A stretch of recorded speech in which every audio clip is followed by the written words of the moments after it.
Hello, we're Group 12, and we're creating the pendulum with adjustable damping for the new Dynamics lab.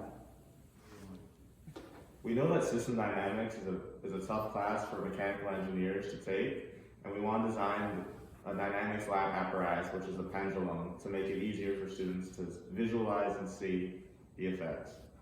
Through our pendulum, it introduces students to some of the tougher concepts in system dynamics, such as logarithmic decrement. And through this, students can get an idea of what the applications of logarithmic decrement and damping will be without having to fully understand those concepts. When developing the equation of motion for this system, we had to take into account that it was a second-order nonlinear system. It also incorporated damping, and the damping will be done due to friction and air resistance. The air resistance will be due to the swinging mass on the end of the pendulum. It will have two faces, one very wide and one very thin. This gives us the most dramatic difference because air resistance is a very low damping factor already. The friction will be due to a clamp that will be placed on the base of the system and will exert a force down, slowing the pendulum arm. With the use of a force-sensitive resistor, we'll be able to measure the force that's being induced from the clamp on the axle. And to measure this, we have it hooked up to an Arduino at the moment with the use of a voltage divider. This makes the sensor act as a variable resistor, which helps us measure the force from the clamp, and we'll be able to display that on the computer. With the use of the encoder, we'll be able to display the oscillating effect of the damping on the graphical user interface. To demonstrate the force-sensitive resistor, I'll be hooking up the clamp directly to the force-sensitive resistor and display readings on the computer.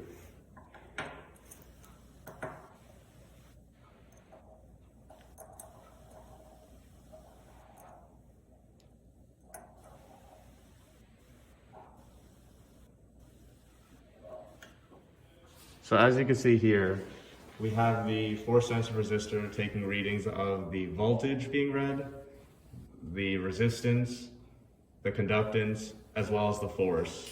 The force being displayed is relatively consistent right now and still needs to be calibrated for higher values of force. For the prototyping stage of this project, I've been acting as the group's computer engineer and working on the GUI that will allow the students to collect and do some analysis with the data from the pendulum. My main goal for this stage was to get the basic layout and flow of the GUI designed. By doing this, I was able to pinpoint exactly what things I would need to learn before I can begin making the GUI for real.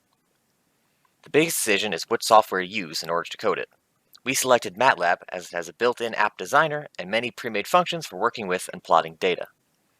With this, I just needed to focus on learning what portions of the app designer I would need and how to use them. To determine this, I drew out each of the different windows of the app both on paper and through just the visual portion of the app designer. Based on this plan, I was able to make various test programs to practice with the needed app designer mechanics. For the calibration screen, I learned the basics of using on-screen buttons and displaying text based on user and outside input. For the data collection window, I did testing with the process of having multiple windows that can open, close, edit, and pass information between one another. For the post-processing screens, I began work on how to manipulate data based on user input and how to output this data to the user both visually and as a downloadable file. Overall, for this first portion of the project plan, I've accomplished the goals I set for myself. I've gained a strong base of knowledge for using MATLAB App Designer and have a clear path for making the final GUI. For the next section of the project, I intend to learn how to make use of the newly acquired sensor hardware that will be a part of the final product, work with the other group members to apply the correct mathematics to the output of the program, and work through the process of applying my new MATLAB skills to write out all of the code needed for the final GUI.